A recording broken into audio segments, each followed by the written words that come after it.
ഏറ്റവും പ്രിയപ്പെട്ടവരെ, വാൽപ്പാറയിലേക്ക് ആസ്വദിക്കാൻ വേണ്ടിയെത്തുന്ന യാത്രക്കാർക്ക് ത്രില്ലടിപ്പിക്കുന്ന അടുത്തുള്ള ചില സ്പോട്ടുകൾ പരിചയപ്പെടാം.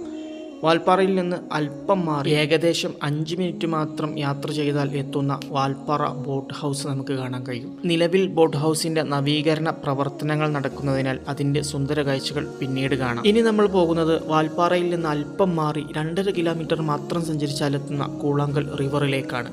അവിടത്തേക്കാണ് ഇന്നത്തെ നമ്മുടെ യാത്ര ആരംഭിക്കുന്നത്. വാൽപ്പാറയിലെ തായ സ്റ്റാൻഡിൽ നിന്ന് പാലവും കടന്ന് ചിങ്കോന റോട്ടിലൂടെയാണ് കൂളാങ്കലിലേക്കുള്ള വഴി. റോഡിന്റെ ഇരുവശങ്ങളിലും പ്രകൃതി ഭംഗി കൊണ്ട് തേയിലയാൽ പച്ചപ്പരവതാനി വിരിച്ച പാതകൾ യാത്രയെ കൂടുതൽ സൗന്ദര്യമുള്ളതാക്കും. കൂടെ നമ്മെ തലോടിയെത്തുന്ന തണുത്ത ഇളം കാറ്റും.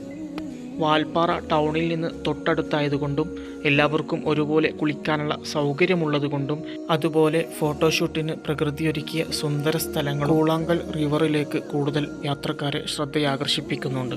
ഈ റൂട്ടിലൂടെ സഞ്ചരിച്ചാൽ നിരവധി എസ്റ്റേറ്റുകളും നീരാർ ഡാമും മഹാനായ AP ഉസ്താദ് പുനർനിർമ്മിച്ച പള്ളിയും ചിന്നക്കല്ലാർ വാട്ടർഫാൾസും തുടങ്ങി നിരവധി സ്ഥലങ്ങൾ സന്ദർശിക്കാൻ കഴിയും. നിലവിൽ ഇവിടെ കുളിക്കാൻ സാധിക്കും.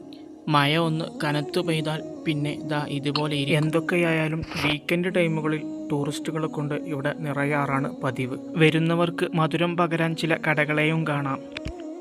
തിരിച്ച് വാൽപ്പാറയിലേക്ക് മടങ്ങി വന്നത് വേറെയൊരു വഴിയിലൂടെയായിരുന്നു. പോകുന്ന ഇടങ്ങളിലെല്ലാം സുന്ദര കാഴ്ചകൾ, പാലങ്ങളും പ്രകൃതി ഭംഗിയാൽ നിറഞ്ഞ അരുവികളും തേയിലത്തോട്ടങ്ങളും, മനമടുപ്പിക്കാത്ത കാഴ്ചകൾ. നിശ്ചലമായൊരു ടീ ഫാക്ടറിയും കണ്ട് നല്ല ചായയും കുടിച്ച് വീണ്ടും വാൽപ്പാറയിലേക്ക്.